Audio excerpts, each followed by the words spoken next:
Alone and pregnant, she asked the only man on the street for help. The homeless man looked at her as if he already knew her pain. But behind the torn clothes lay a hidden empire. And that night would reveal a miracle no one expected. Chapter 1.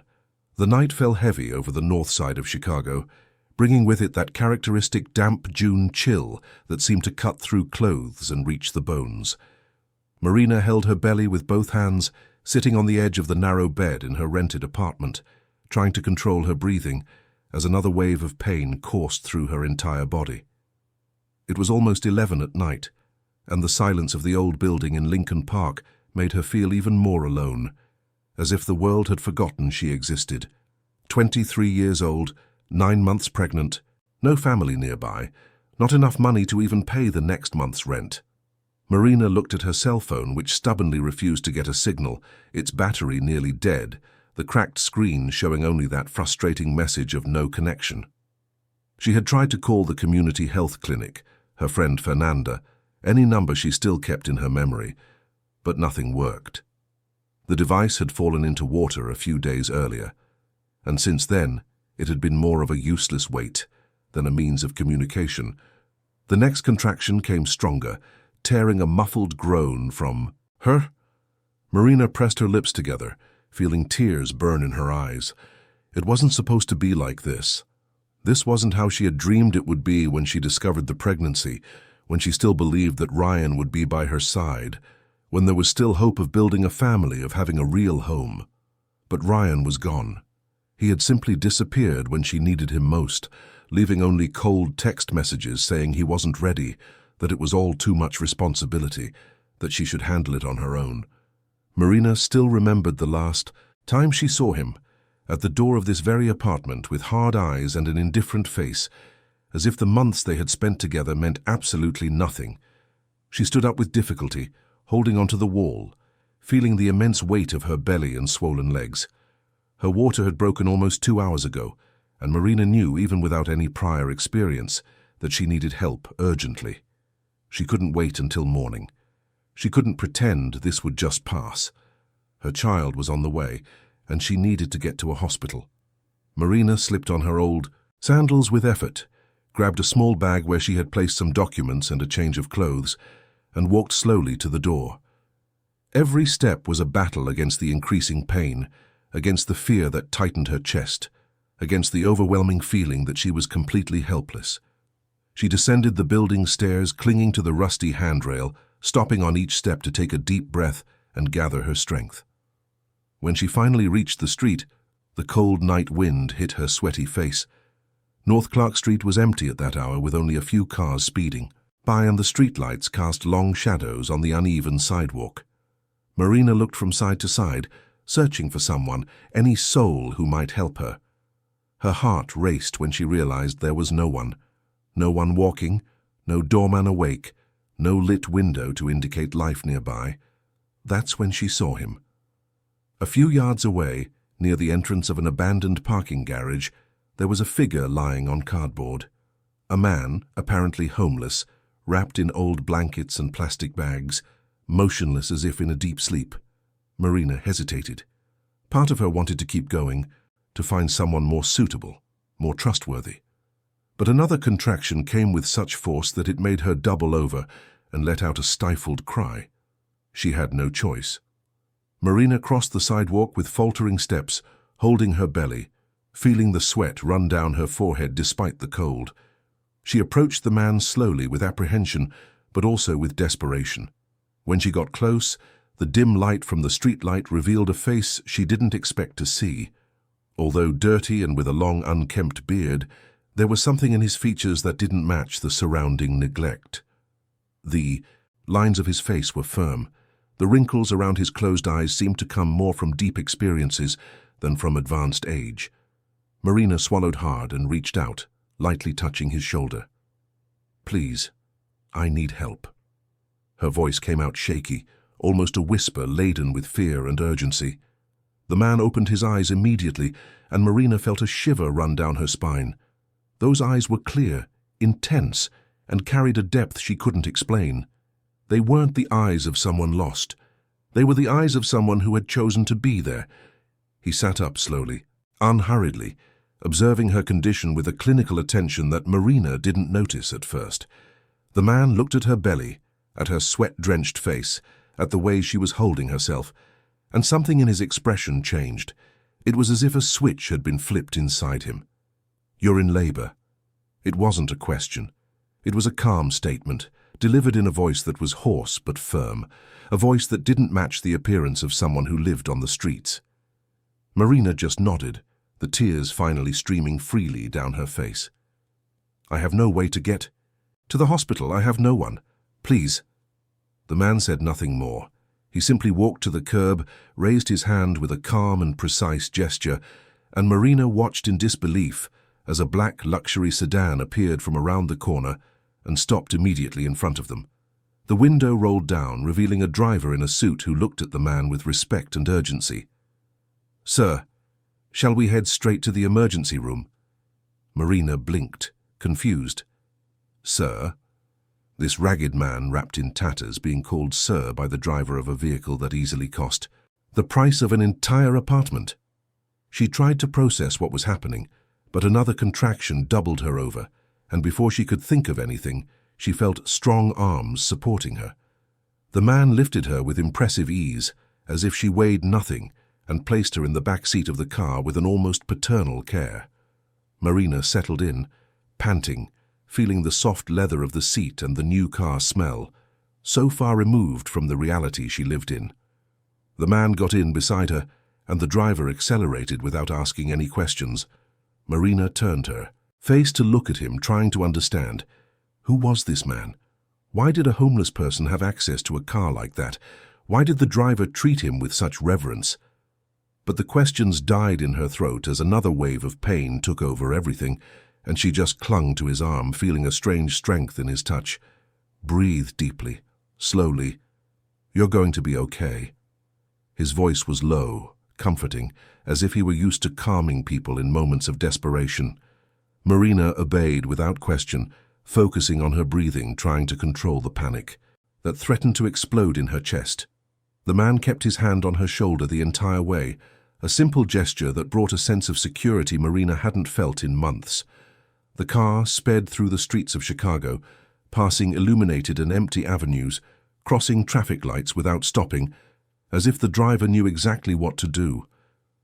Marina looked out the window, seeing the city pass in blurs of light, feeling as if she were in a strange and surreal dream. None of it made sense. None of it seemed real. Minutes later, the car stopped in front of a hospital that Marina recognized immediately. It was one of the most sophisticated and expensive in Chicago, a place where she would never have imagined being treated. The modern facade glowed with discreet lighting, and even at that hour of the night, the activity at the emergency entrance was organized and efficient. The man got out first and opened the door for Marina, helping her out with the same care as before. She could barely walk, but he supported her, putting her arm over his shoulders and practically carrying her to the entrance. The automatic doors slid open, and what Marina saw left her even more perplexed. An entire team of doctors and nurses was already waiting, not waiting for just any patient, but waiting specifically for her. A gurney was rushed over, and before Marina could understand what was happening, she was lying down, being wheeled through the bright white corridors of the hospital. The man walked beside the gurney, and Marina noticed something extraordinary. Everyone knew him. The doctors greeted him with respectful nods. The nurses averted their gaze as if out of shame or compassion. The security guards watched him with a mixture of surprise and recognition. He said nothing, just accompanied her in silence, with that strangely dignified posture despite his dirty clothes and the street smell that clung to him. Marina was taken directly to a state-of-the-art delivery room. The lights were soft, the room climate-controlled, and there were at least 5 professionals ready to assist. A doctor with her hair tied back and an impeccable lab coat approached, but before speaking to Marina, she addressed the man. "Dr. Alden, will you be observing the procedure?" Marina felt the world spin. Doctor? That man was a doctor. The confusion on her face must have been obvious, because the doctor looked at her with a kind and professional smile. "You're in good hands. We'll take care of you and your baby." Marina tried to speak, tried to ask, But the pain returned with overwhelming intensity, and all she could do was grab the nearest nurse's hand and scream. The labor was progressing quickly, and there was no more time for doubts or explanations. The man, this Dr. Alden, stepped back a few paces, but didn't leave the room. Marina could see him through her tears and pain, leaning against the wall, observing everything with an expression that mixed concern with something deeper, something she couldn't decipher. It was as if he were fighting an internal battle, as if being there was both necessary and painful. The next few hours were a blur of pain, screams, sweat, and medical commands. Marina pushed when they told her to push, breathed when they told her to breathe, held the hands of people she didn't know, and blindly trusted professionals who had appeared out of nowhere. And through it all, in some corner of her consciousness, she knew that man was still there, witnessing, protecting in some inexplicable way. When the baby's cry finally echoed through the room, Marina felt a relief so profound that her tears mixed with laughter and sobs. It was a girl, a small, perfect girl, with strong lungs and a loud voice, announcing her arrival to the world with all the force a newborn can muster. The doctor placed the baby on Marina's chest, and in that instant, everything that was bad, painful, and lonely seemed to disappear. Marina looked at that little scrunched-up face, at the closed eyes, at the tiny hands, and felt a love so immense it couldn't be put into words. Her daughter, her Sophia. The name came to her mind effortlessly, as if it had always been there waiting. Marina lifted her eyes, looking for the man, and found him still in the same spot, leaning against the wall. But now he was no longer expressionless.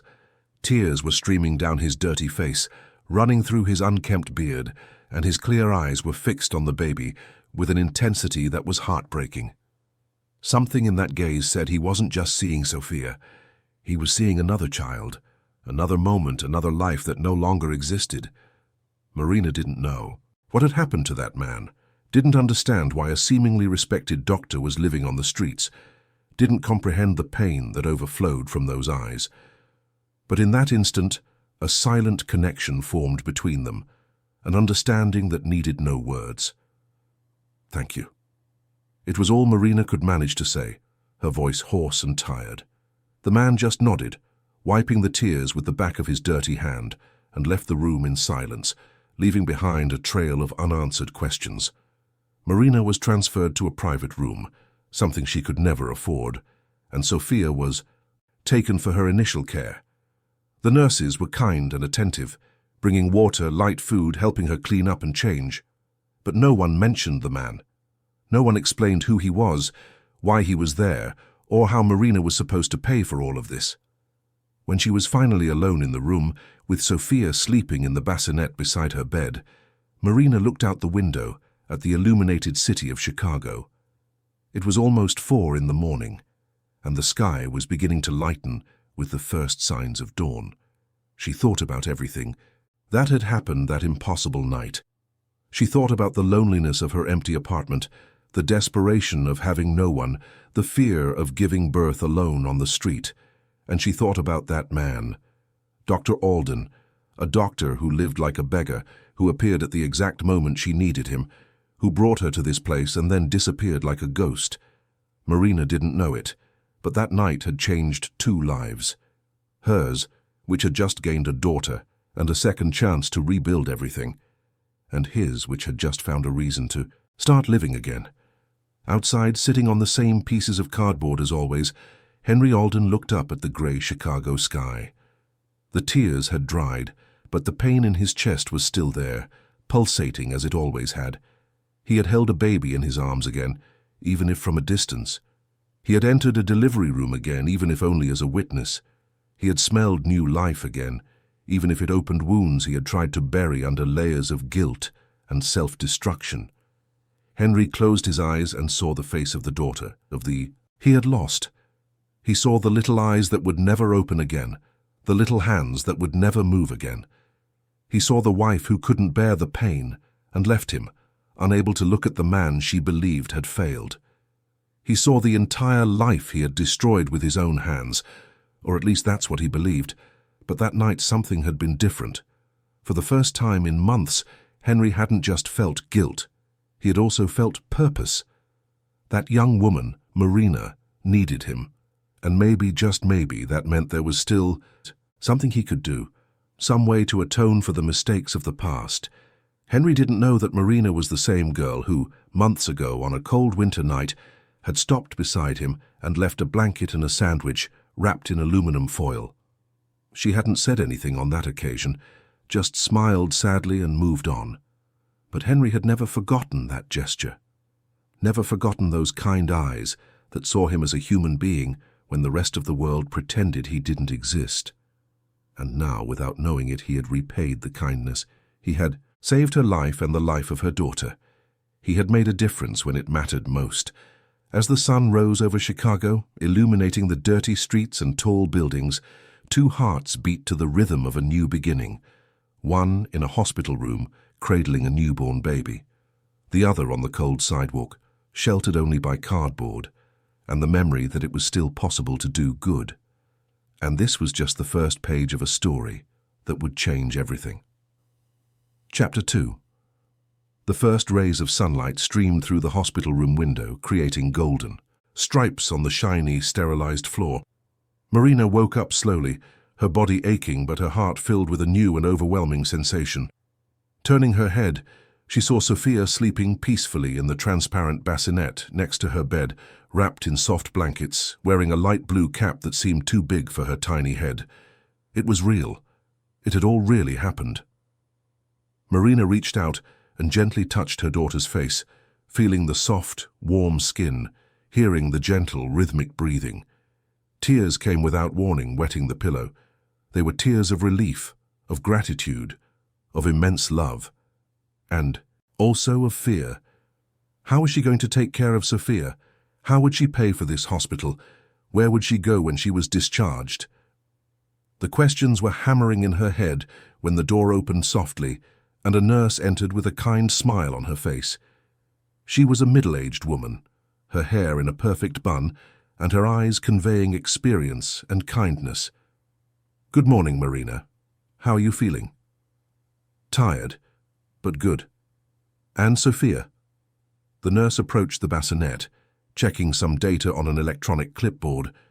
"She's perfect. Good weight, normal breathing, excellent reflexes.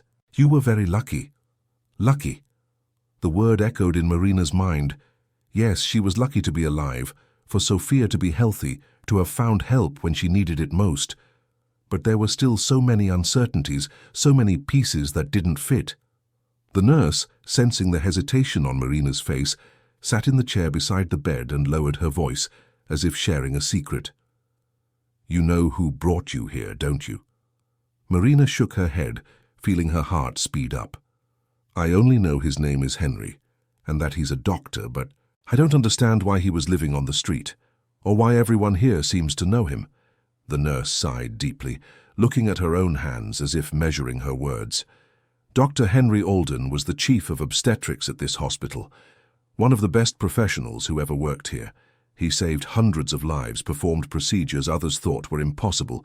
He was respected, admired, had a brilliant career ahead of him. Marina listened intently, trying to connect that description with the man in torn clothes and a dirty beard who had helped her. What happened to him? The nurse hesitated, and Marina saw pain cross her face. He had a daughter. His wife got pregnant after years of trying, and it was an immense joy for both of them. But there were complications during the delivery.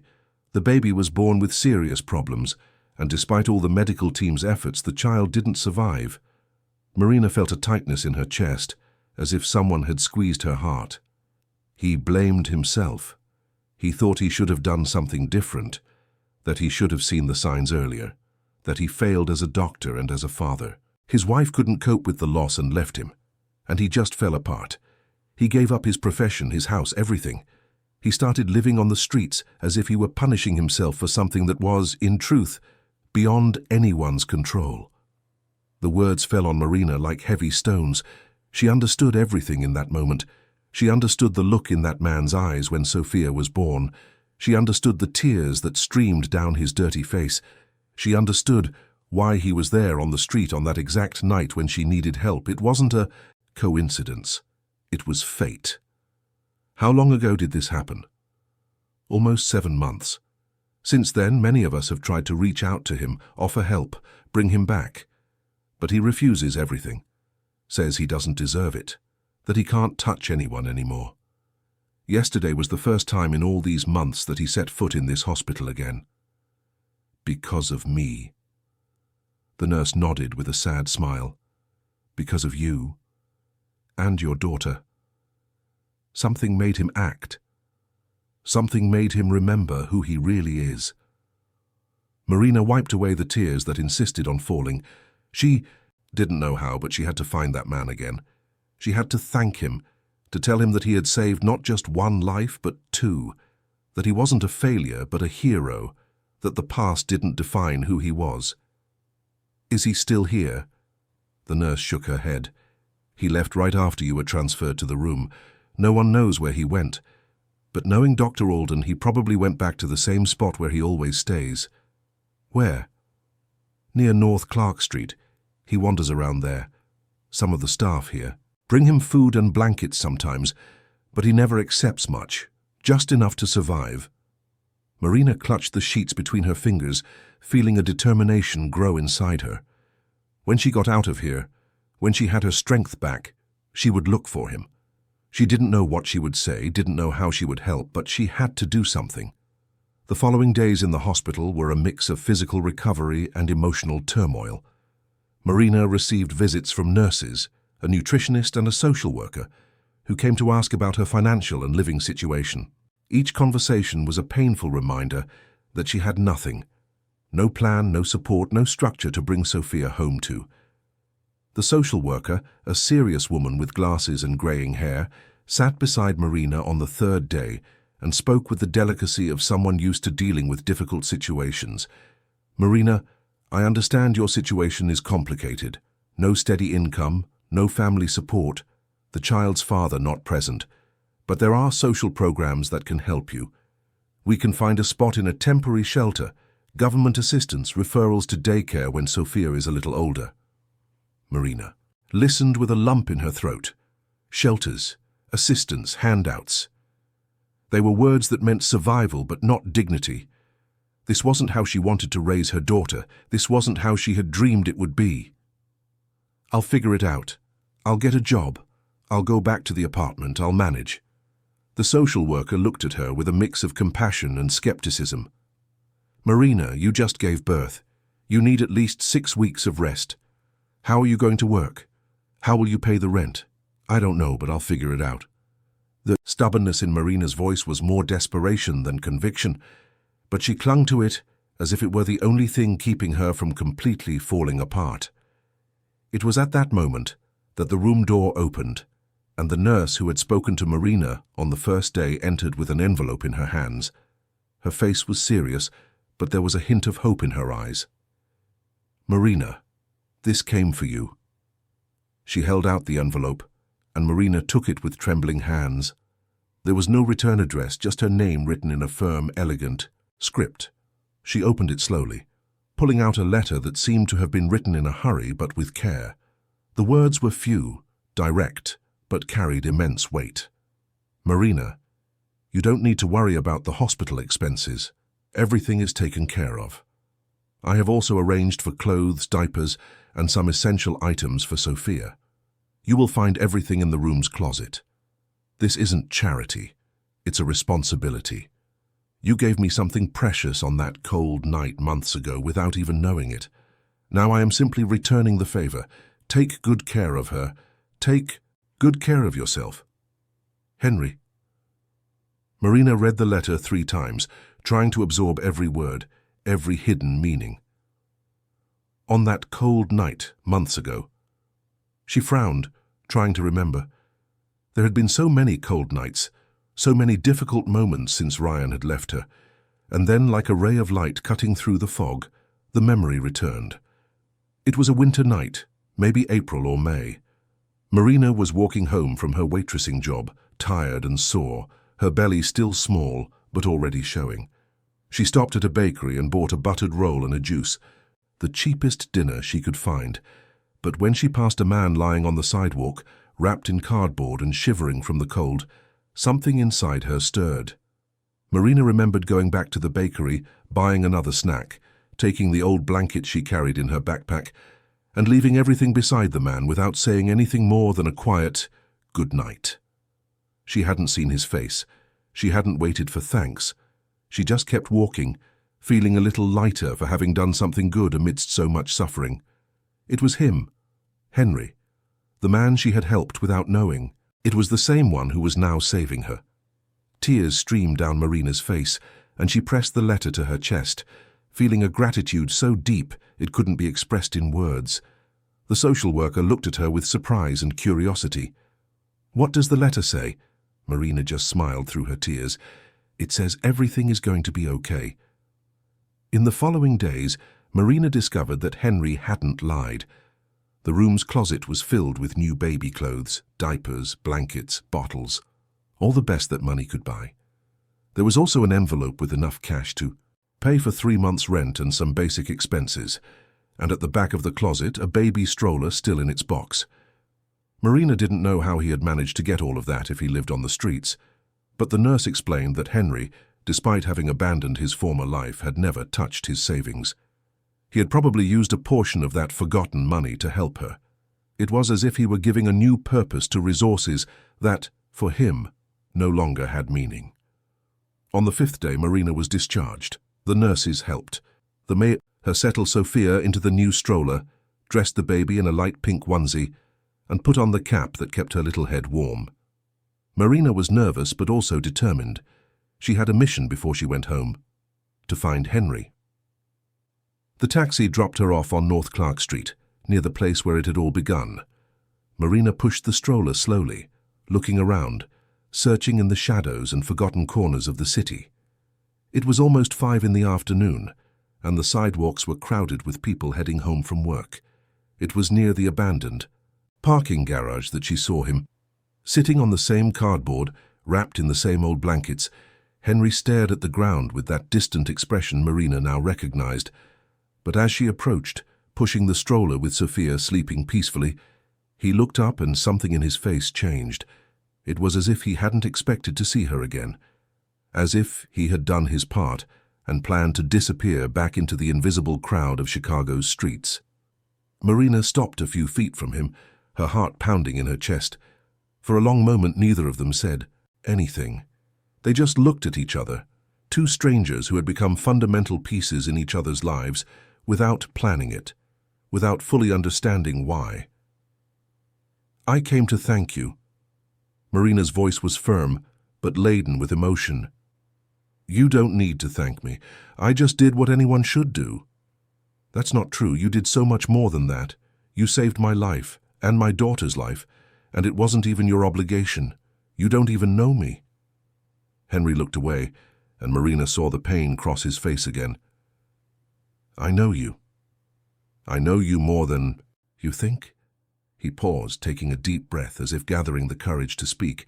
"You were the only person who saw me as a human being in the last few months, who treated me with dignity when I didn't think I deserved it myself. That blanket, that snack, that simple gesture. You have no idea how much it meant to me." Marina felt tears burn in her eyes again, but this time she smiled through them. "And you have no idea how much what you did meant to me. I was alone, lost, with no one. And you appeared, as if you knew I needed you." Henry finally looked at her again, and Marina saw something different in his eyes. There was still pain, still guilt, but there was also something new, something that looked like hope. "Can I see her?" Marina nodded, moving the stroller closer. Henry stood up slowly, wiping his dirty hands on his torn pants before touching the stroller, as if wanting to be minimally presentable. He leaned over Sophia, watching the baby sleep with an expression that mixed admiration and melancholy.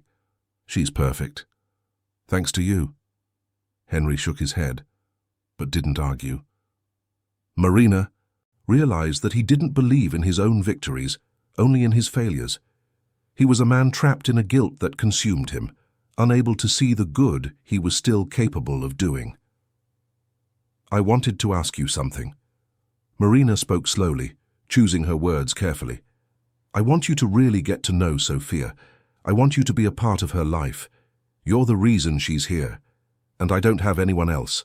No family, no close friends besides Fernanda. It would be an honor if you wanted to be a presence in her life." Henry stood motionless, processing her words. Marina saw the conflict in his eyes, the internal battle between the desire to accept and the fear of causing more pain. "I don't know if I'm the right person for that." "You are exactly the right person.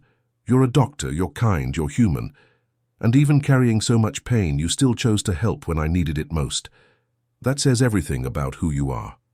Henry was silent for a long time, looking at Sophia, at Marina, at the new stroller, and at the life that seemed to be reawakening before him. And then, slowly, he nodded. "Okay, I'll try." Marina smiled, feeling an immense joy fill her chest. It wasn't a solution to all her problems. It wasn't a complete happy ending, but it was a start. It was a chance. And sometimes, that's all people need. Henry walked Marina back to her apartment that afternoon.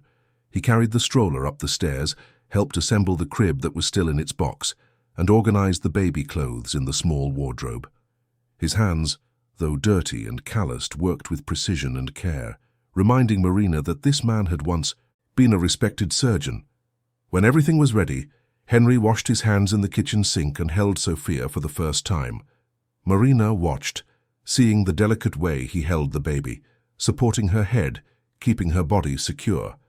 It was a natural, instinctive gesture from someone who had done it thousands of times before. Sophia opened her eyes and looked at him, and Henry smiled. It was a small, almost imperceptible smile, but it was there. And Marina realized it was the first time she had seen that man truly smile. "She's strong, she'll grow up healthy." "Thanks, to you." Henry didn't argue this time. He just continued to rock Sophia with gentle movements, humming a soft tune that Marina didn't recognize. It was a strange and beautiful scene at the same time. A homeless man, in torn clothes and an unkempt beard, holding a newborn baby with the utmost care in a simple Chicago apartment. But it was also the truest scene Marina had witnessed in a long time. It was pure humanity. It was love that transcended appearances, social conventions, and judgments. It was proof that a person's worth is never in their clothes or their address, but in their heart. When Henry finally left the apartment that evening, Marina watched him descend the stairs with the same tired steps as always. But there was something different about him. Something that wasn't there before. He looked back one last time before stepping out onto the street, and Marina waved from the window. "Come back tomorrow, please." Henry nodded and disappeared into the cold Chicago night, but Marina knew he would be back. She had seen the change in his eyes. She had seen the spark of life return to that once dull gaze, and that night, as she rocked Sophia to sleep, Marina thought about how strange and unpredictable life was. She thought about how a simple act of kindness, done without expecting anything in return, can come back multiplied when you least expect it. She thought about how suffering can connect people in ways that are impossible to predict, and for the first time in a long time, Marina allowed herself to believe that maybe, just maybe, everything would be okay. Outside, walking through the empty streets, Henry felt something he hadn't experienced in months. It wasn't complete happiness, not the total healing of all wounds, but it was purpose. It was meaning. It was the feeling that his life could still make a difference. He thought of the daughter he had lost, of the pain he still carried like a heavy cross on his shoulders. But he also thought of Sophia, of the little eyes that had looked at him with trust, of Marina's smile that conveyed genuine gratitude. Maybe it wasn't too late. Maybe there was still a way back. Not to what he was before, but to something new, something built on the ruins of the past. And for the first time in 7 months, Henry Alden allowed himself to feel hope. Chapter 3. Coming soon. Chapter 3. The following weeks brought a routine Marina had never imagined possible. Henry appeared at the apartment every day, always in the late afternoon, carrying bags of groceries, diapers, or some item he deemed necessary for Sophia's well-being. At first, Marina tried to refuse, insisting she had already received too much help, but Henry was gently persistent. "It's not about whether you owe me or not. It's about me wanting to do this." And so slowly a strange but comforting dynamic was established between them. Henry continued to live on the streets, refusing to return to a house or accept permanent housing, but he dedicated hours of his day to caring for Sophia, teaching Marina about newborn care, and helping with household chores. Marina watched in fascination as this man, despite his shabby clothes and unkempt appearance, had a profound knowledge of practically everything related to babies. He knew how to recognize the different types of cries, identify discomforts, prepare bottles at the ideal temperature, and give massages that calmed Sophia instantly. "How do you know all this?" Marina asked one rainy July afternoon as Henry rocked a crying Sophia who had been wailing for minutes. "I was an obstetrician. I spent years studying not just childbirth, but the entire initial development of life. It was my passion. I believed that understanding the first few months of existence was to understand the beginning of everything." He spoke with a heavy nostalgia, his eyes fixed on the baby, who was finally calming down in his arms. "Were you good at what you did?" Henry hesitated, and Marina saw the familiar pain cross his face. "I thought I was, until I found out I wasn't good enough." Marina knew he was talking about the daughter he had lost. In the conversations they had over those weeks, Henry had revealed fragments of his story, always reluctantly, always with a voice thick with the guilt that consumed him. The little girl had been born prematurely, with severe respiratory complications. Henry, despite all his experience, couldn't save her. The baby held on for only a few hours, fighting with all the strength a fragile little body could muster. But it wasn't enough.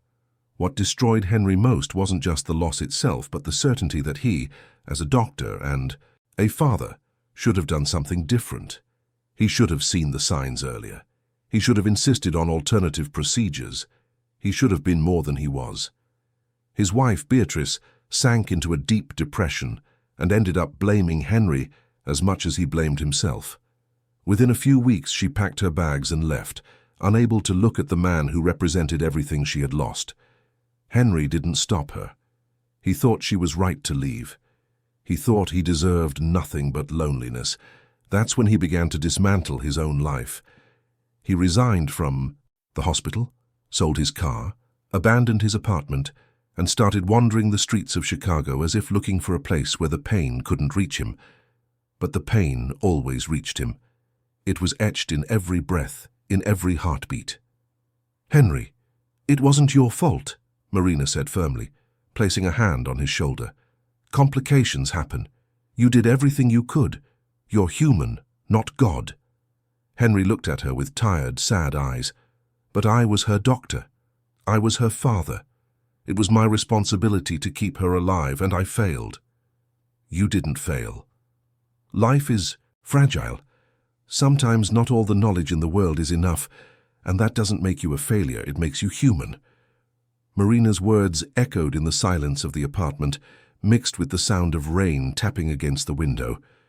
Henry didn't reply, but he held Sophia a little tighter against his chest, as if protecting something precious he couldn't lose again.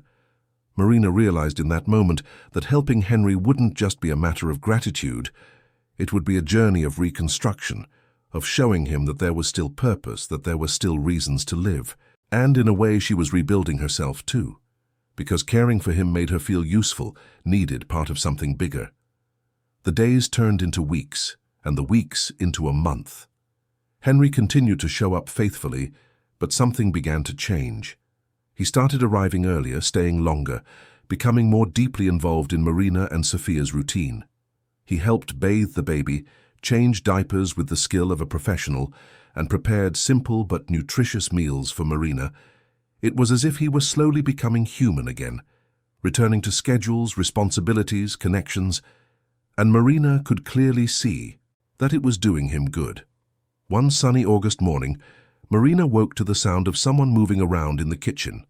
Startled, she got up quickly and found Henry making coffee, with Sophia sleeping peacefully in her stroller by the table.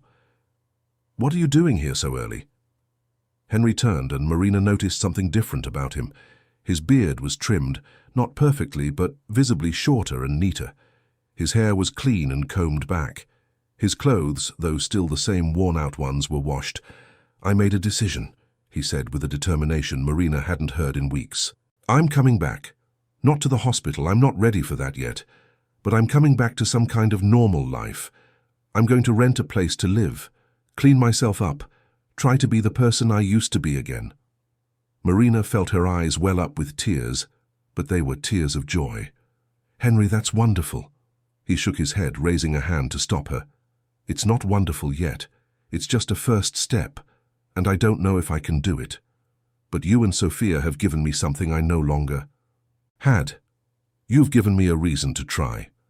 Marina crossed the kitchen and hugged Henry tightly, feeling him stiffen for a second before returning the hug carefully, as if he were relearning how to accept human affection. "You can do it. I believe in you." And Marina truly did believe, because she had seen the transformation happening slowly, day by day. She had seen the broken man begin to pick up the pieces again. Henry kept his word. In the following days, he rented a small apartment a few blocks away, a simple but clean place with just enough to start over. Marina helped him furnish the space with second-hand furniture from thrift stores, and Fernanda, the loyal friend Marina had met at her waitressing job, also showed up to lend a hand. Fernanda was a 30-year-old woman, tall, with brown skin and curly hair always tied in a messy bun. She had a direct way of speaking that could sometimes be intimidating, but a huge heart that never denied help to those in need. When Marina told her Henry's whole story, Fernanda was moved and insisted on meeting him. "So you're the miracle doctor who saved my friend and my goddaughter," Fernanda said, shaking Henry's hand firmly, making him smile shyly. "I just did what anyone should do. Anyone wouldn't do it. Believe me, the world is full of people who walk right by when they see someone in need. You're different, and that matters." Henry didn't know how to respond to the praise, but Marina saw that Fernanda's words touched him. It was as if he were rediscovering that he could be seen as someone good, someone worthy of recognition. With the apartment set up, Henry began to take better care of himself. He got a haircut at a simple barbershop, shaved his beard completely, and bought new clothes from department stores. They weren't designer or expensive clothes, but they were clean, appropriate, and dignified. Marina almost didn't recognize him when he showed up at her apartment for the first time after the complete transformation. Henry was wearing a light blue shirt, dark jeans, and simple sneakers. His clean-shaven face revealed features that had been hidden under the dirt and hair. He was handsome, Marina realized with surprise, not handsome in a conventional way, but in a way that conveyed strength, character, and depth. "You look different," Marina said, smiling. "Different how?" "Like yourself. Like the person you're supposed to be." Henry looked at the floor, clearly uncomfortable with the compliment, but there was a small smile on his lips. "I don't know if I'm that person yet, but I'm trying. And that's more than enough." The relationship between Marina and Henry continued to evolve naturally and organically. They developed a comfortable routine where Henry spent most of the day at Marina's apartment, helping with Sophia, talking about everything and nothing, sharing simple meals. Marina began to realize she liked his company in a way that went beyond gratitude. She liked the way Henry listened intently when she talked about her fears and hopes. She liked the way he chuckled softly at Sophia's antics, even when the baby just hiccuped or made funny faces. She liked his presence, the sense of security he brought. And Henry was changing too. Marina saw a light in his eyes that hadn't been there before. She saw how he smiled more easily, how he spoke with less weight in his voice, how he allowed himself to relax instead of constantly being tense and on guard. One night while Sophia was sleeping and the two of them were sitting on the small living room sofa, Marina finally asked something she had been holding back for weeks. "Henry, have you ever thought about going back to work as a doctor?" He was quiet for a long time, looking at his own hands. "Every day, but I'm also scared. Scared of failing again, scared of not being good enough anymore, scared that the pain will come back and destroy me completely this time." "You won't fail. You're an incredible doctor. Anyone can see that just by watching how you care for Sophia, how you understand." Every detail, every need. Caring for Sophia is different. There's no life or death pressure, no weight of irreversible decisions. Every decision with a baby is life or death, Henry. And you've been making all the right choices. He turned his face to look at her, and Marina saw tears shining in his eyes. What if I fail again? What if I lose someone?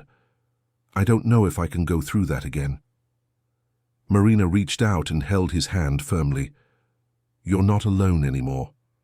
If something ever goes wrong, and things can go wrong because that's life, you won't be alone to face it. I'll be here. Fernanda will be here. Sophia will be here. You have a support system now. You have a family. The word family echoed in the air like a bell, and Henry let out a choked sob, wiping his tears with his shirt sleeve. I don't deserve this. I don't deserve you all. Yes, you do, and it's time you started believing that. That night, something definitively changed between them. It wasn't spoken aloud. It wasn't a dramatic moment or a romantic declaration. It was just a silent understanding that they were building something together, something that went beyond gratitude or obligation. They were building a home. They were becoming a family. The following days brought a new lightness to their routine. Henry started coming to the apartment as if it were his second home, arriving in the morning with fresh bread from the bakery, helping Marina with chores and spending hours playing with Sophia, who was already starting to recognize him and smile when he arrived. Marina went back to waitressing part-time, while Henry looked after Sophia during those hours. Fernanda also helped whenever she could, forming a kind of support network that Marina had never imagined having. It was during one of these afternoons that Fernanda pulled Marina into the kitchen, away from Henry, who was in the living room with Sophia, and spoke in a low voice. You're falling for him, aren't you? Marina felt her face flush, her heart race. I don't know, it's complicated. It's not complicated, it's obvious. You look at him differently, and he looks at you the same way. He's still recovering, Fernanda. He lost a daughter, a wife, a whole career. I can't just show up and complicate things with feelings. Fernanda shook her head, smiling. Feelings don't complicate, feelings heal. And you both need healing. You both deserve to be happy. Marina bit her lip, looking through the kitchen doorway to where Henry was rocking Sophia, singing softly. She wanted to believe Fernanda was right. She wanted to believe she could allow herself to feel something beyond gratitude. But she was also afraid of being rejected, afraid of ruining what they had built, afraid that Henry was still too trapped in the past to see a future. One September night, as winter finally began to give way to spring, Marina and Henry were on the small balcony of his apartment, looking out at the lights of Chicago twinkling in the distance. Sophia slept peacefully in her stroller nearby, wrapped in soft blankets. Marina, I need to tell you something, Henry said slowly, without taking his eyes off the horizon.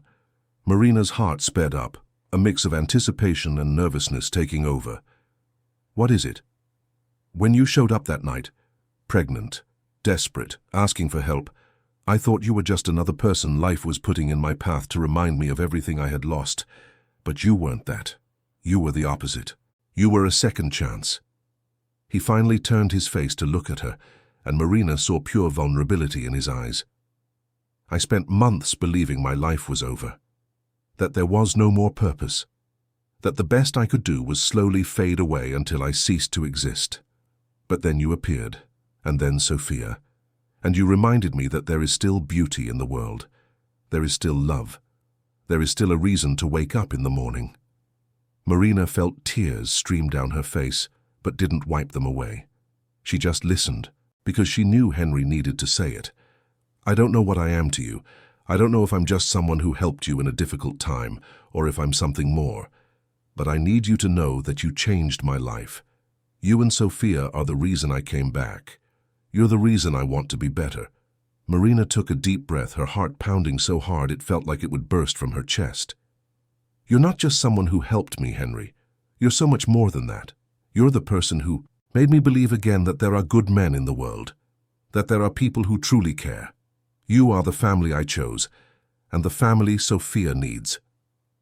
They were silent for a moment, the weight of their words hanging in the cool night air, and then, slowly, Henry reached out and intertwined his fingers with Marina's. It was a simple gesture, but laden with meaning. It was a silent promise. It was a beginning. Marina squeezed his hand back, smiling through her tears. It wasn't a happy ending. There was still much to be resolved, much to be healed, much to be built. But it was a beginning, and sometimes the beginning is the most important part. That night, as they walked back to Marina's apartment, with Sophia sleeping peacefully in her stroller, the two walked side by side through the streets of Chicago. They didn't say anything, but they didn't need to. The silent companionship was enough. And for the first time in a long time, both Marina and Henry allowed themselves to believe that maybe, just maybe, the future could be better than the past. But the future, as always, held surprises. Some good. Others, not so much. And the next surprise was about to arrive in the form of a ghost from a past Marina thought she had left behind. Chapter 4. October arrived, bringing with it the characteristic warmth of a Chicago spring and a sense of renewal that seemed to permeate everything. Marina had found a better job at a coffee shop in Wicker Park, with more flexible hours and a salary that allowed her to breathe a little more easily. Sophia was growing healthy and strong, now 3 months old, smiling at anyone who crossed her path and perfectly recognizing Marina and Henry. The routine of the three had solidified in a way that felt natural, almost as if it had always been this way. Henry spent mornings with Sophia while Marina worked, then went to his own apartment to do freelance work as an informal medical consultant for some small clinics, helping review protocols and train staff. It wasn't the medicine he had practiced before, but it was a step in the right direction. The afternoons were their sacred time. Henry would return to Marina's apartment, and the three would spend hours together. Sophia was already starting to make sounds, those disconnected babbles that made Marina and Henry laugh and pretend to understand every made-up word. It was simple, but profound. Happiness. It was on one of those sunny October afternoons that everything changed. Marina was in the kitchen making juice when she heard the doorbell ring. It was strange, as she wasn't expecting anyone. Fernanda had said she couldn't come by that day, and Henry had a key to the building. He never rang the bell. Wiping her hands on a dish towel, Marina walked to the door and opened it without looking through the peephole. And then her heart stopped. Ryan was standing there. Tall dark hair combed back, a white dress shirt and jeans that he always thought made him look more mature than he really was. The same Ryan who had abandoned her when she was pregnant. The same Ryan who said he wasn't ready to be a father. The same Ryan who had simply disappeared when she needed him most. Marina froze, feeling the blood run cold in her veins. "Hi, Marina." His voice was calm, almost casual, as if they hadn't seen each other in months, as if he hadn't abandoned her in the cruelest way possible. "What do you want here?" The words came out harsher than Marina intended, but she didn't care. Ryan didn't deserve gentleness. "I came to see my daughter." Marina felt rage explode in her chest. "Your daughter? You don't have a daughter, Ryan. You gave up that right when you left me alone, pregnant with no money, no support." Ryan sighed as if dealing with a stubborn child, and Marina felt the urge to slam the door in his face. "I know I messed up. I was scared, I wasn't prepared, but I've thought a lot about it these past few months, and I want to fix things. I want to be a father. I want to be a part of her life." Marina crossed her arms, blocking the doorway. "You can't just show up here and pretend everything is fine. Sophia is 3 months old. 3 months in which you didn't show a single sign of life. You didn't text, you didn't call, you didn't ask if we were alive. I know, and I'm sorry, but I'm here now. I'm ready to take on my responsibilities." Marina was about to reply when she heard footsteps behind her. She turned and saw Henry with Sophia in his arms, coming from the living room. He stopped when he saw Ryan, and his expression instantly shifted to something between caution and protectiveness. "Who's he?" Ryan asked, looking at Henry with poorly disguised suspicion. "None of your business," Marina answered coldly, but Ryan didn't take his eyes off Henry, analyzing every detail. The simple shirt, the plain pants, the appearance still slightly marked by the months lived on the streets. Are you living with someone? You already have another guy taking care of my daughter. Henry isn't just some guy. He's more of a father to Sophia than you'll ever be." The words came out with a force that surprised Marina herself, but she didn't regret them. They were true. Ryan took a step back and Marina saw something dangerous cross his face. It wasn't regret. It was wounded pride. It was anger. "So that's how it is? You replace me with some random stranger and expect me to just accept it?" Henry finally spoke, his voice calm but firm. "I think you should leave." "And who are you to tell me what to do, her new boyfriend? My daughter's." "Stand in, Daddy?"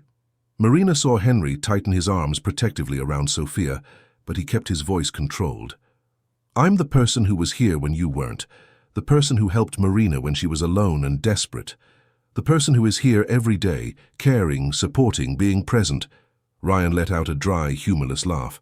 "How nice. Very noble of you, but that doesn't change the fact that she's my daughter, and I have rights."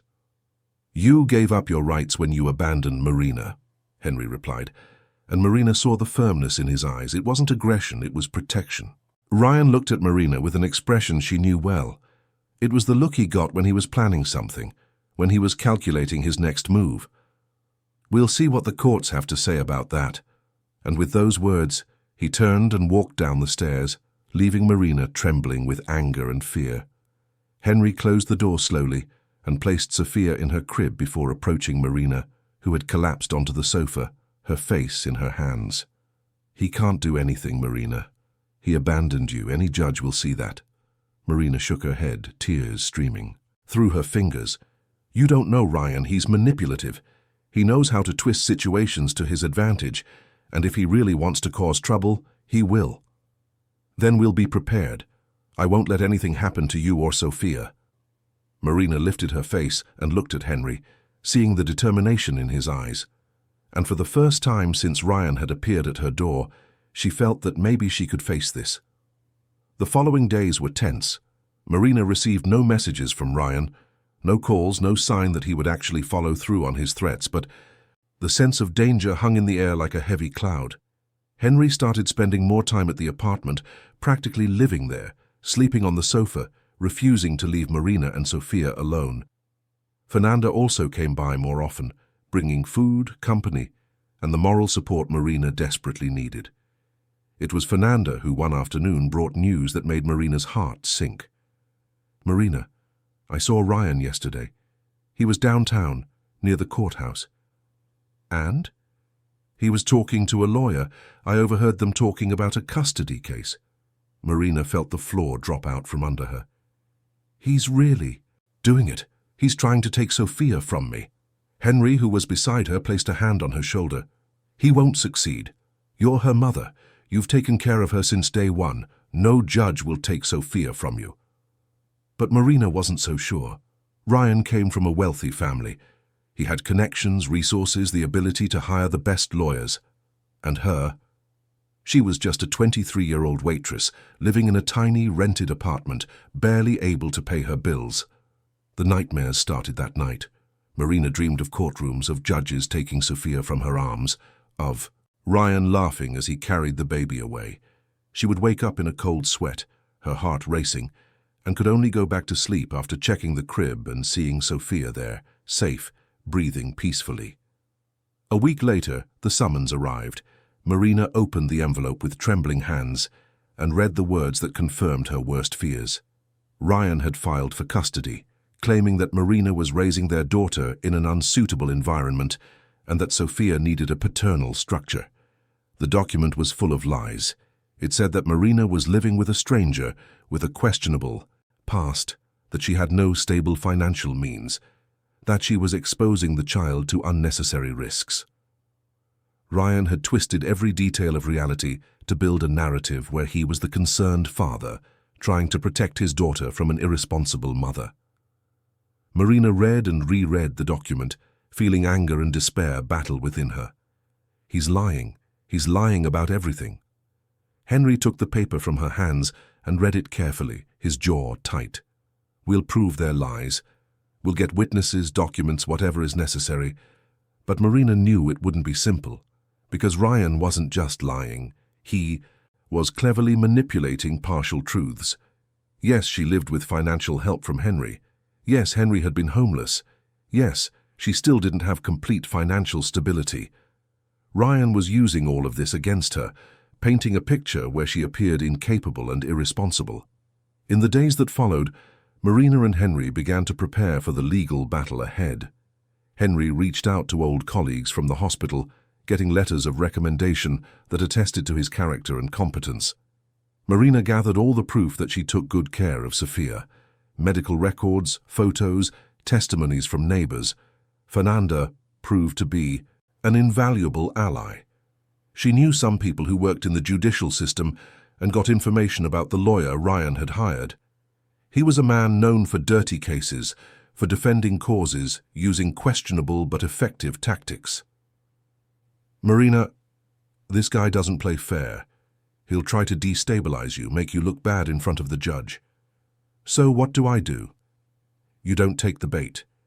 You stay calm, tell the truth, show who you really are, and trust that the truth will prevail. But the truth doesn't always prevail, Marina knew. Sometimes the one with more money, more resources, more capacity for manipulation, won. And Ryan had all of that. The first hearing was scheduled for the end of October. Marina barely slept in the days leading up to it, mentally rehearsing every word she would say, every answer she would give. Henry stayed by her side the whole time, offering silent but constant support. On the morning of the hearing, Marina wore the best outfit she had, a simple but presentable dress that Fernanda had helped her pick out. She left Sophia with a trusted neighbor, not wanting to expose the baby to that tense environment. The courthouse was an old, imposing building in downtown Chicago, with long corridors that echoed every step. Marina walked beside Henry, her legs feeling like jelly, her heart in her throat. When they entered the courtroom, Ryan was already there. He looked impeccable in a perfectly tailored grey suit, his hair neat, an expression of artificial concern on his face. Beside him was his lawyer, a middle-aged man with cold, calculating eyes. Marina sat on the opposite side with Henry beside her and the pro bono lawyer Fernanda had recommended, an older but experienced man. The judge entered, a man in his 60s with grey hair and a serious expression. He read the case file briefly and then looked at both parties. Let's begin. Mr. Ryan, you allege that the child's mother does not provide adequate conditions for her upbringing. What are your specific concerns? Ryan stood up, adopting a posture Marina knew well. It was the concerned victim pose he used when he wanted to manipulate someone. Your Honor, I love my daughter deeply, and that's precisely why I'm here. Marina lives in a small, precarious apartment with a man who until recently was homeless. She has no financial stability, works irregular hours, and exposes my daughter to risky situations. Ryan's lawyer added, Furthermore, Your Honor, we have evidence that the man living with the defendant has a problematic history. He was a doctor, but abandoned the profession under questionable circumstances. Marina felt anger boil inside her, but Henry placed a hand on hers, keeping her steady. The judge looked at Marina. Ms. Marina, what do you have to say about these allegations? Marina took a deep breath and stood up, trying to control the tremor in her voice. Your Honor, everything Ryan has said is a distortion of the truth. Yes, my apartment is small, but it's clean, safe, and suitable for raising a child. Yes, Henry has been through difficulties, but he is a respected doctor who assisted in my daughter's birth and has been a constant and positive presence in her life. And what about the allegations of financial instability? I work, Your Honor. I pay my bills. I care for my daughter with all my love and dedication. Ryan, on the other hand, abandoned me when I was pregnant. He hasn't paid a cent in child support, didn't ask if we were okay. He simply disappeared. And now he shows up demanding rights he himself gave up. Ryan's lawyer quickly intervened. Your Honor, my client acknowledges he made mistakes in the past, but he is here now, wanting to assume his responsibilities. It is his right to have access to his daughter. The judge made a few notes and then looked directly at Ryan. Mr. Ryan, why did you abandon your daughter's mother during her pregnancy? Ryan hesitated for a fraction of a second, but recovered quickly. I was scared, Your Honor. I wasn't psychologically prepared, but I sought help went to therapy, and now I'm in a position to be a good father. And why did it take you 3 months after the birth to seek your rights? Ryan faltered again. I needed time to prepare myself properly. I wanted to be sure I was truly ready. The judge didn't seem convinced, but maintained a neutral expression. I will order psychological evaluations for both parties and a visit from social services to Ms. Marina's residence. Until then, custody remains with the mother, but I am establishing a provisional supervised visitation schedule for the father. Marina felt the floor give way. Visits, Ryan would have access to Sophia. The judge banged the gavel, ending the hearing. Marina staggered out of the room with Henry supporting her by the arm. Outside, Ryan walked past them with a smug smile on his face. See you soon, Marina. Soon enough you'll see that I always get what I want. The words echoed in Marina's head as Henry led her out of the courthouse. She had won a partial victory because Sophia was still with her, but Ryan had gotten what he wanted. He had managed to plant doubts. He had gotten access to his daughter. He had made Marina look fragile and unprepared. And the worst was yet to come. Because Ryan wasn't interested in being a father. Ryan was interested in control, in proving he could have whatever he wanted, in making Marina pay for moving on without him. That night, Marina cried until she had no tears left.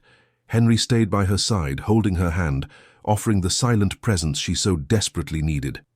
And as Sophia slept peacefully in her crib, oblivious to the storm brewing around her, Marina made a silent promise.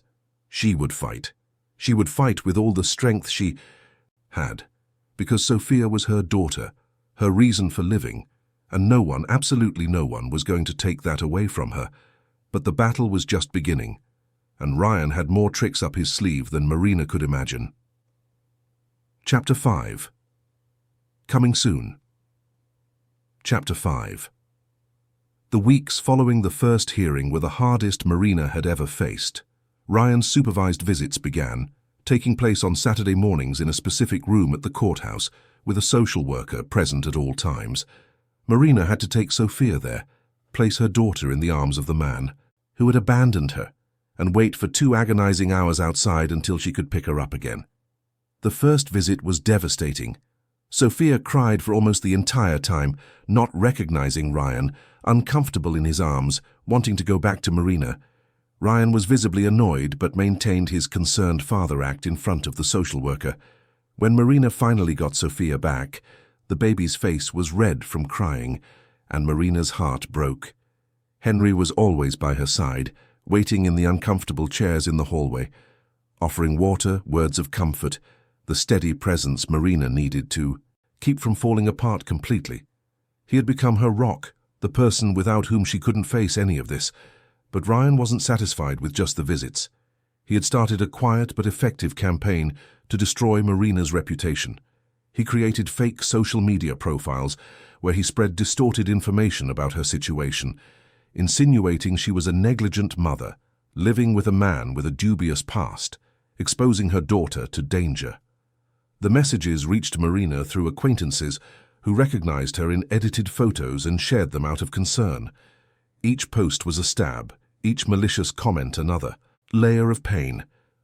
Marina watched her image being publicly destroyed, and there was nothing she could do.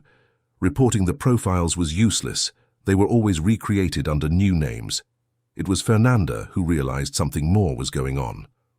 One November afternoon, she showed up at Marina's apartment with a serious expression that immediately put Marina on alert. "What is it?" Fernanda looked at Henry, who was holding Sophia, and then back at Marina. "I think Ryan is planning something bigger, something beyond custody." "What do you mean?" Fernanda pulled her phone from her pocket and showed a conversation she had captured through an acquaintance who worked at a medical clinic on the Gold Coast. "Look at this. Ryan was at a private clinic a few days ago. The receptionist overheard him talking to a doctor, trying to get some kind of fake report or certificate." Marina felt her blood run cold. "A report about what?"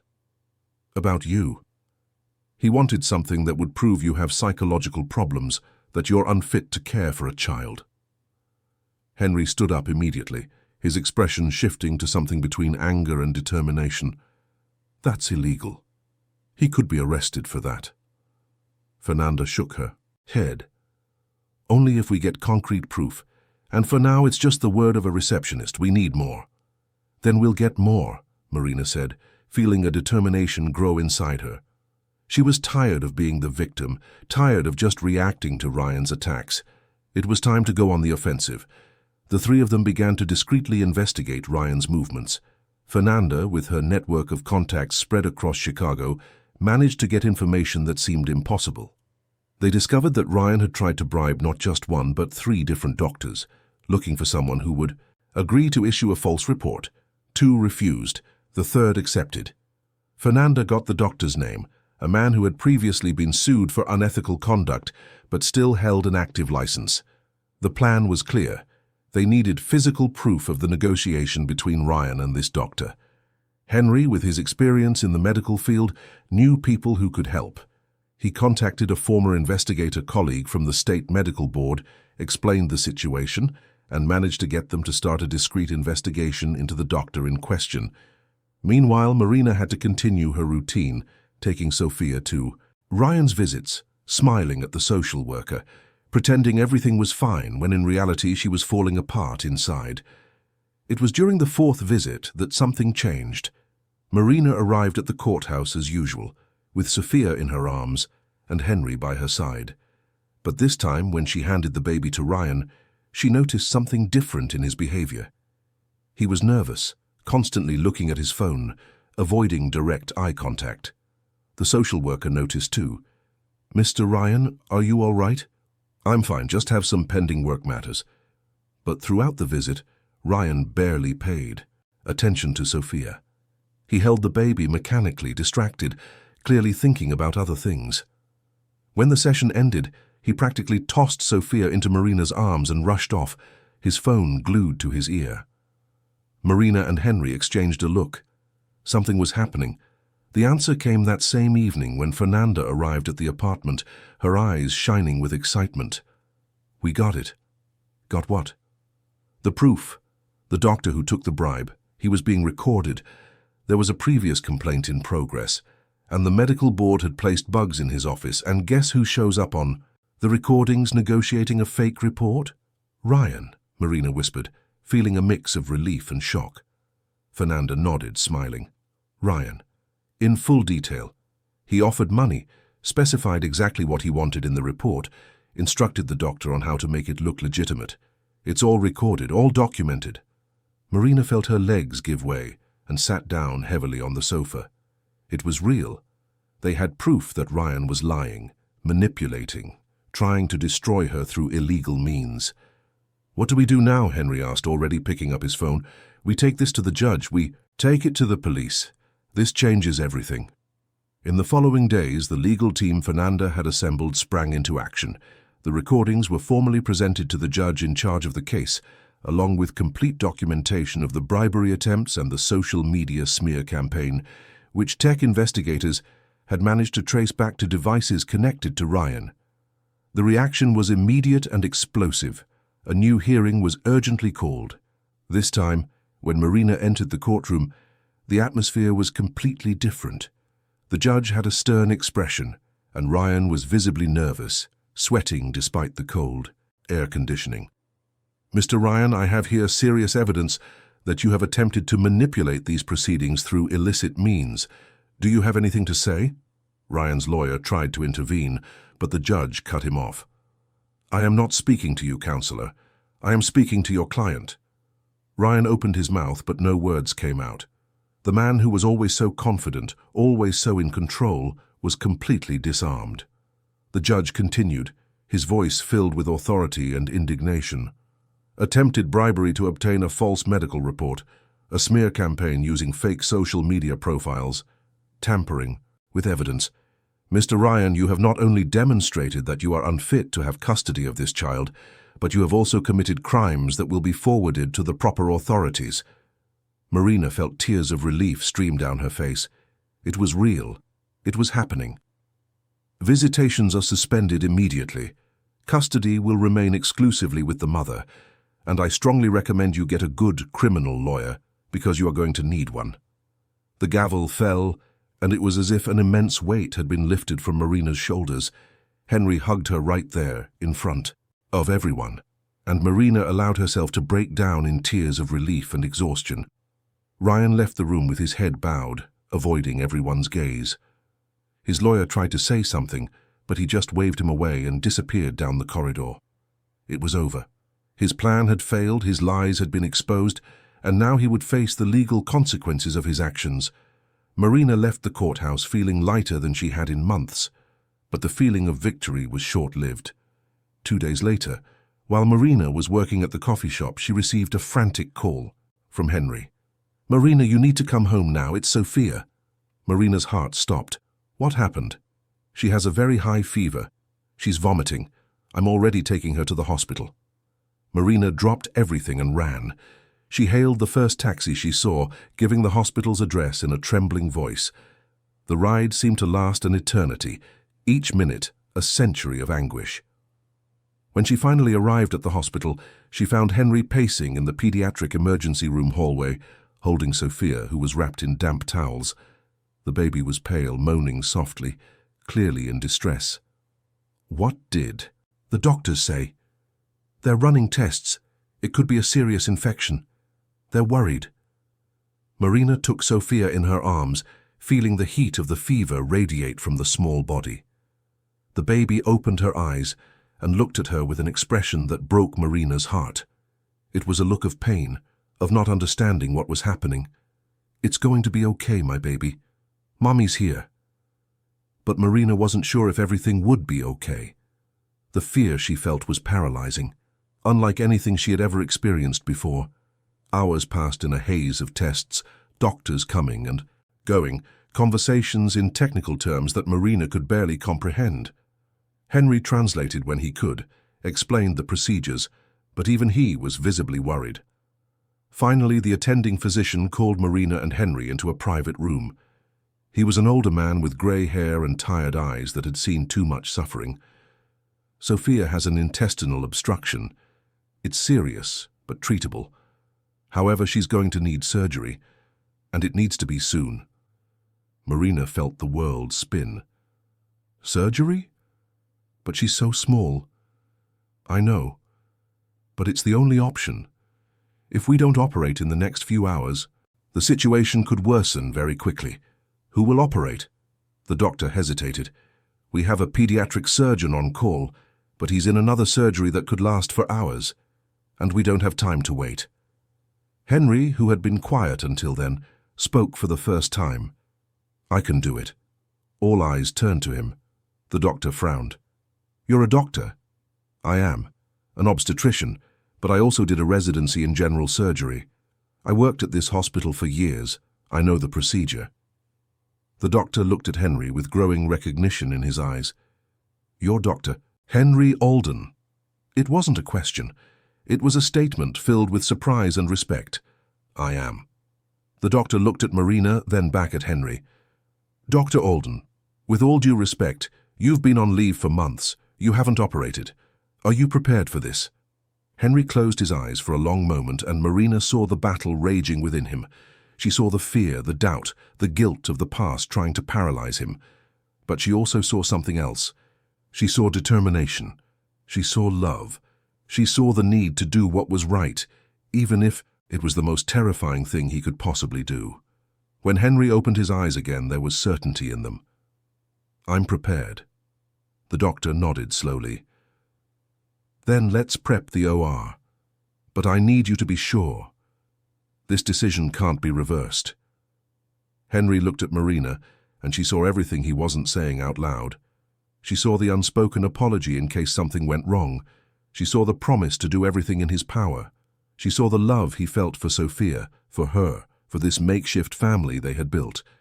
Marina placed her hand on his and squeezed it tightly. "I trust you." They were just 3 words, but they carried the weight of everything. They were the permission Henry needed. They were the vote of confidence that freed him from the past. Henry nodded, took a deep breath, and then turned to the doctor. "Let's begin the preparations." The next hour was a flurry of people moving, equipment being prepped, Sophia being taken to the operating room. Marina had a few minutes to hold her daughter, kiss her warm forehead. Whisper words of love and encouragement that the baby couldn't understand but needed to be said. When Sophia was taken away, Marina collapsed into a chair in the hallway with Fernanda by her side holding her hand. Fernanda had rushed over as soon as she heard, dropping everything to be there. "He's going to do it. Henry is an incredible doctor. He's going to save our Sophia." Marina could only nod, tears streaming down her face. Everything now depended on Henry, on the man she had found living on the streets, on the man who had saved her in her most desperate moment, on the man who now held her daughter's life in his hands. Inside the operating room, Henry scrubbed his hands with automatic movements his body still remembered perfectly. He put on the surgical gown with the help of the team, donned the sterile gloves, and looked at Sophia sleeping on the table under anesthesia. She was so small, so fragile, just like his daughter had been. For a moment, fear threatened to paralyze him. The memories came flooding back. The previous operating room, the baby he couldn't save, the sound of the monitor's long, final beep that meant the end. But then Henry thought of Marina. He thought of Sophia laughing when he made silly faces. He thought of the quiet mornings in the small apartment, the warmth of the coffee they shared, the silent plans for a future that could still be built, and he knew he would not fail. Not this time. "Let's begin." The surgery started, and Henry plunged into absolute concentration. His hands moved with millimeter precision, each cut calculated, each movement deliberate. The team around him worked in perfect sync, anticipating every need, responding to every command. 30 minutes passed, then an hour, then almost 2. Outside, Marina paced back and forth, unable to stand still. Fernanda had brought coffee, but it grew cold untouched in Marina's hands. Finally, the door to the operating room opened. Henry walked out slowly, still in his surgical scrubs, his face covered in sweat. But when his eyes met Marina's, he smiled. "She's okay. The surgery was a success." Marina felt her legs give out, and Henry caught her before she fell. They held each other there, in the cold hospital corridor, crying together, letting all the fear and tension release in tears of relief. "I told you I trusted you," Marina whispered, and Henry tightened the hug. "Thank you for believing in me when I didn't believe in myself." Sophia's recovery would be long, but she was out of danger, and Henry had proven to himself and to the world that he was still the brilliant doctor he had always been, that the past did not define him, that it was possible to start over. That night, when Sophia was finally sleeping peacefully in her hospital room, all her vital signs stable, Marina and Henry sat side by side in the uncomfortable chair next to the crib. "You saved my daughter today." "Our daughter," Henry corrected gently, and Marina looked at him with surprise and tears in her eyes. "Our daughter, because she would be nothing without you, and neither would I." Marina rested her head on his shoulder, and they sat there, in silence, watching Sophia breathe peacefully. They had faced so much. They had overcome obstacles that seemed insurmountable, and it wasn't over yet. There was still so much ahead, but they were together, and that made all the difference. Chapter 6. Sophia spent 5 days in the hospital, each one a quiet miracle. Her recovery surpassed all the medical team's expectations, and they never tired of praising the precision and care with which Henry had performed the surgery. It was as if he had never left, as if those lost months were just a distant nightmare. Marina practically lived at the hospital during those days, sleeping in the chair next to Sophia's crib, waking with the baby's every move, monitoring every IV change, every vital signs check. Henry was also always present, taking turns with Marina, speaking with the medical staff, ensuring everything was being done correctly.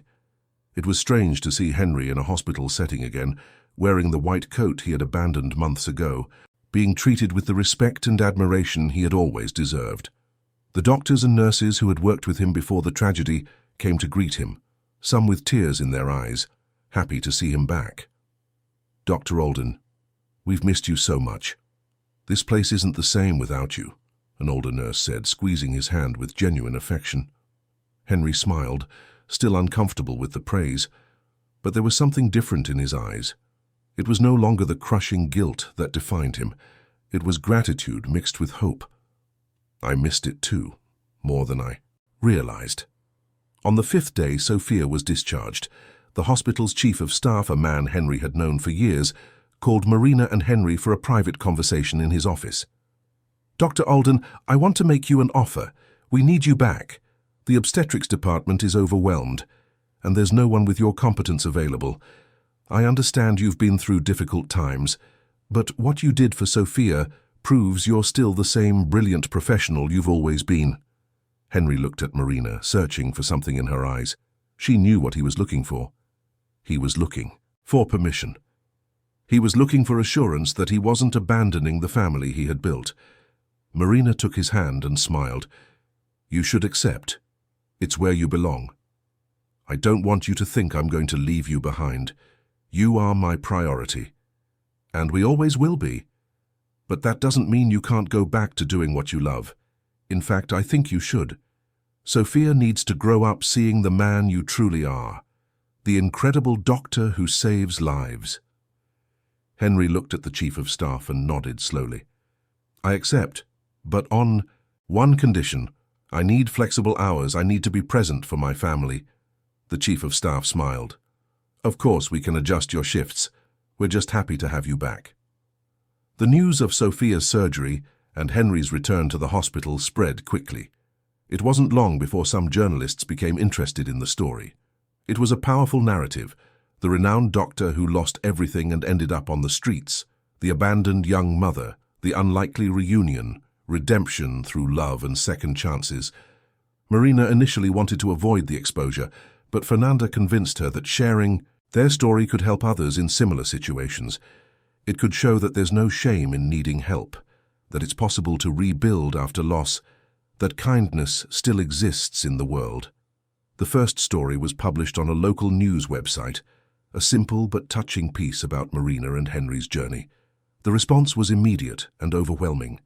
Comments from emotional readers, thousands of shares, messages of support pouring in from all over the country. A television network contacted them asking for an interview. Marina and Henry talked at length about whether they should accept. It was frightening to open their lives so much to the public. But it was also an opportunity to make a difference, to show that stories like theirs were possible. They accepted. The interview was filmed in December in a small but cozy studio in downtown Chicago. Marina was nervous, adjusting the simple but beautiful dress Fernanda had lent her. Henry was by her side, in a light blue dress shirt, with Sophia sleeping peacefully in his lap. The host was a middle-aged woman, known for her sensitivity in handling human stories. She began the interview with basic questions, asking Marina to tell her how it all started. Marina took a deep breath and began to speak. She spoke about the pregnancy, about Ryan's abandonment, about the desperate night the contractions began, and she was completely alone. Her voice trembled as she described the moment she found Henry on the street, not knowing who he was, just pleading for help. Henry added to the story, speaking of his own journey.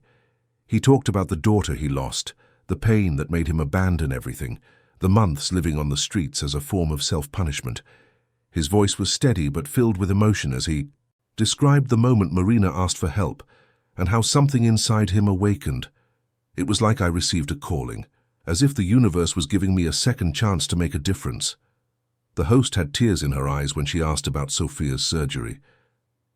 "Dr. Alden, you had been away from medicine for months.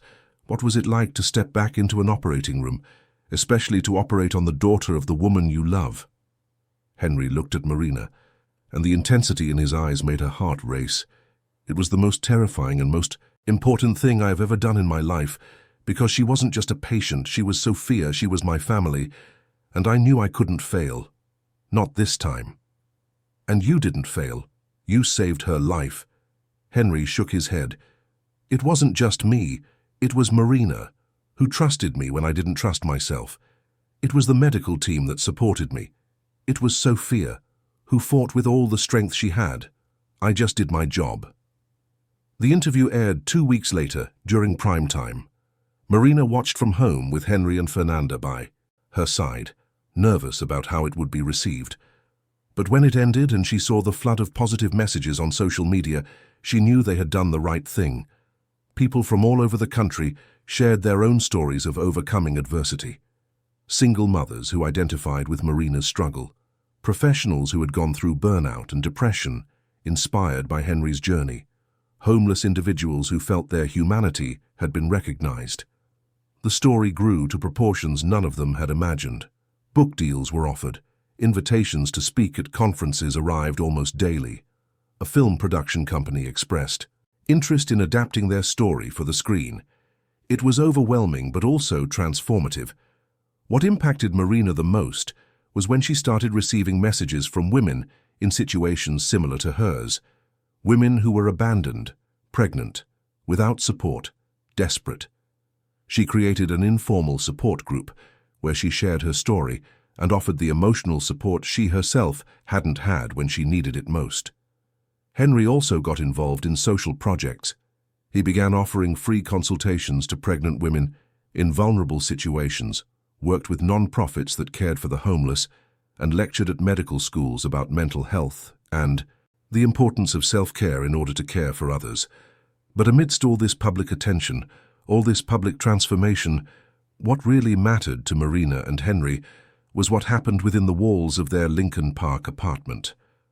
It was in the quiet mornings, with Sophia playing on the living room rug while they had coffee together. It was on lazy Sunday afternoons, when they strolled through Lincoln Park with Sophia in her stroller, taking silly pictures and laughing at nothing. It was in the evenings when they shared the small sofa, watching bad movies on the old TV, with Sophia sleeping between them. One January night, with the Chicago summer heat making the apartment almost unbearable, Marina and Henry were on the small balcony trying to catch a cool breeze. Sophia was sleeping inside, the baby monitor transmitting her peaceful breathing. Henry was quiet, looking up at the starry Chicago sky, a rare sight due to the city's light pollution. "What are you thinking about?" Marina asked, leaning against the railing beside him. Henry smiled, but it was a smile heavy with reflection. "I was thinking about how strange life is. A year ago I was lying on a sidewalk, wishing I could just disappear, thinking there was nothing left for me. And now I'm here, with you, with Sophia, making a difference again. It's surreal." Marina took his hand, intertwining their fingers. "Life is strange. A year ago, I was alone, pregnant, not knowing what tomorrow would bring, thinking I could never trust anyone again. And then you appeared." Henry turned to face her, and Marina saw pure emotion in his eyes. "Marina, I need to tell you something I've been holding on to for months." Marina's heart sped up. There was something in the intensity of his gaze, something in the way he held her hand that told her this was important. "What is it?" Henry took a deep breath, as if gathering his courage. "I love you. Not just because you saved me that night when you gave me the blanket, not just because you trusted me when no one else would, but because you are the most incredible person I have ever met. You are strong, brave, kind, even after everything you've been through. You made me want to be a better person. You and Sophia are my family, and I can't imagine my life, without you." Tears streamed down Marina's face, but she was smiling through the emotion, through the happiness that overflowed from her chest. "I love you too, Henry. I have for a long time. You're not just the person who saved me. You're the person I want to build a life with. You're the father Sophia needs. You're the man I choose every day." Henry pulled her into a hug, and Marina felt completely at home. It didn't matter that the apartment was small. It didn't matter that there were still challenges ahead. It didn't matter that both their pasts were filled with pain and loss. What mattered was this moment, this hug, this family they had built together. When they finally separated, Henry had something in his hand. It was a small, simple box. "I don't have much. I can't offer you luxuries or a fairy tale life, but I can offer you my heart, my dedication, and the promise that I will always be by your side, no matter what." He opened the box, revealing a simple but beautiful ring with a small stone that sparkled in the dim light of the balcony. Marry me, Marina. Be my wife, officially. Let me be Sophia's father for real. Let's build a real family." Marina couldn't speak. She just nodded, tears streaming down her face as Henry placed the ring on her finger.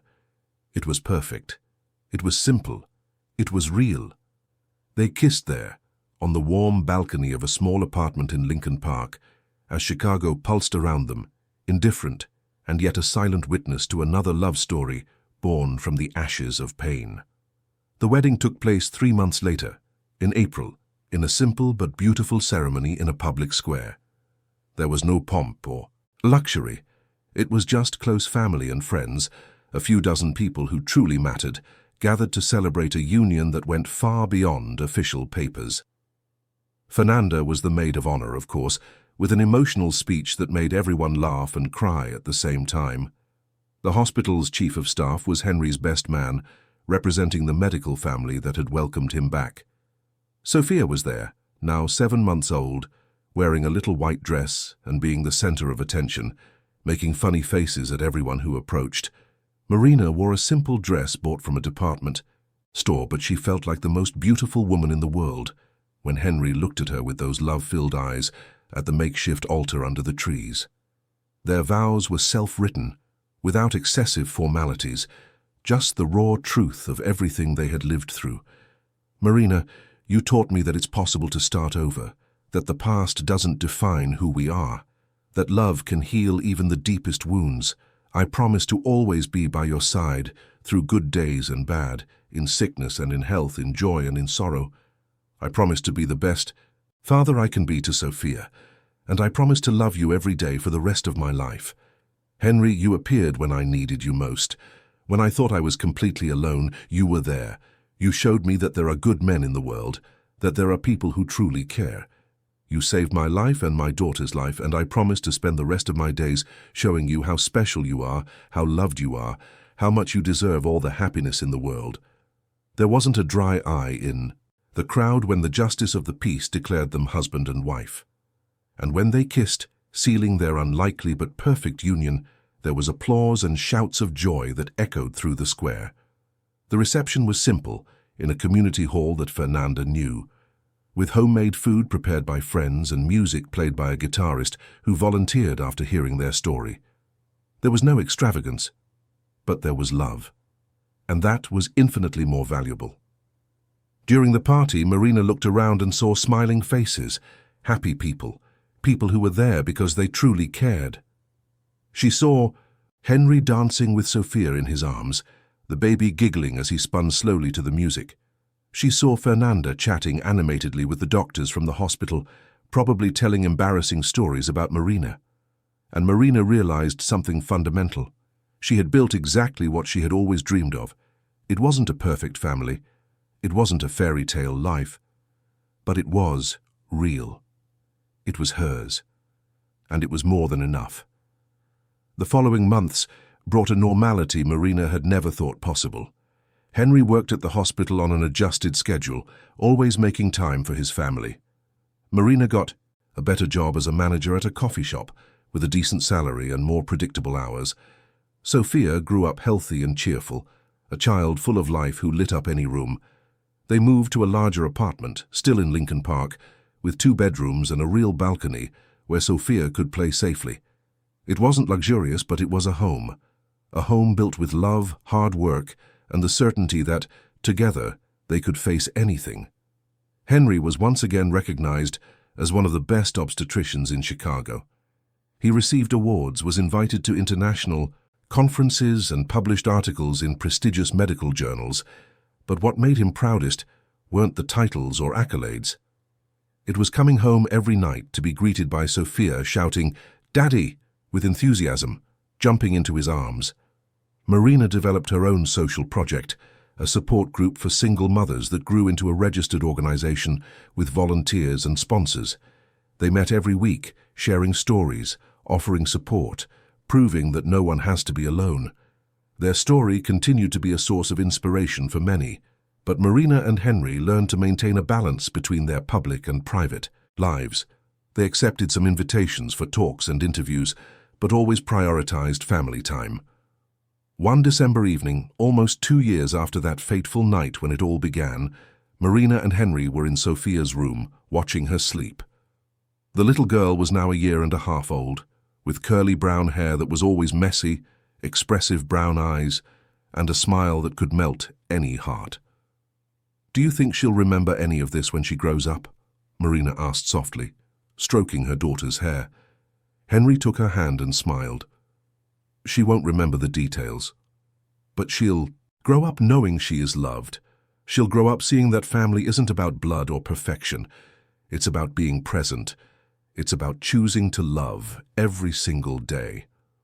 Marina turned to look at him, this man who had appeared in her life in the most improbable way. "I still can't believe it sometimes. Everything that happened, how everything changed." Henry pulled her into a hug. "Life has its strange ways of fixing broken things.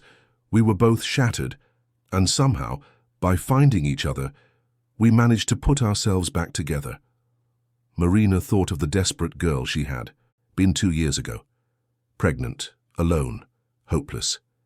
She thought of the man destroyed by guilt that Henry had been, and she looked at what they had become, at the family they had built, at the love that had bloomed from the ashes. And Marina knew with absolute certainty that every moment of pain, every second of despair, every tear she had shed had been worth it, because it had all led them here. To this quiet room, to this imperfect but true family, to this love that was stronger than any obstacle. Outside, Chicago continued its frantic pace, millions of stories happening simultaneously, millions of lives intertwined, millions of second chances waiting to be discovered. And there, in that apartment in Lincoln Park, another story came to an end. Not a sad ending, but an end that was actually a beginning. The beginning of a life built on choices, on unconditional love, on the certainty that it is always possible to start over. Marina kissed Sophia's forehead one last time and turned off the light. She and Henry walked to their room, side by side, hand in hand, ready for another day of this imperfect but absolutely perfect life. Because, in the end, it's not about having a life without pain. It's about finding people who make the pain worthwhile. It's about building something beautiful even when everything seems destroyed. It's about having the courage to believe in second chances. And Marina and Henry had proven that second chances exist, that redemption is possible, that love can heal even the deepest wounds. Their story was not a fairy tale. It was better than that. It was real. It was human. It was proof that even in the most unlikely circumstances, life can surprise you with beauty and hope. And that was the most important lesson of all, that no matter how dark the tunnel may seem, there is always a light waiting on the other side. Sometimes that light comes in the most unexpected form. Sometimes it comes in the form of a stranger on a cold sidewalk, offering help when the world seems to have given up on you. And sometimes that's exactly the light you need to find your way back home.